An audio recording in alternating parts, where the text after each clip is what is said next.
Beautiful, isn't it? One of our oceans that breathes life, gives us food, is part of the whole ecosystem that we need to look after. Let's start doing something about it properly. Let's think about what we're doing.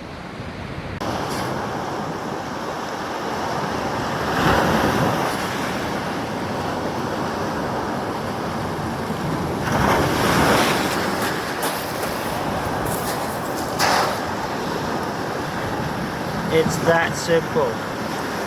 All we need to do is use real soap. It's not going to harm anyone or anything, and it's good for you.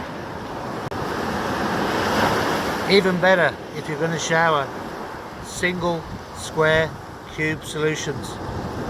Totally natural, no plastic, nothing harming anything. So easy to use. Even the ocean doesn't mind. It's not bothered. Cleans you, harms nothing. Perfect. Get rid of the plastic. Do it now. Recycling like this has now become a big part of our daily lives, and we're all learning more about recycling, but much of it is still confusing. So our little message today is all about plastic. So why don't you click on the bio that goes with this video, and we've done a little explanation for you in terms of what you're buying and what it means to recycling. Take a look, make a difference. Thanks for listening. Bye.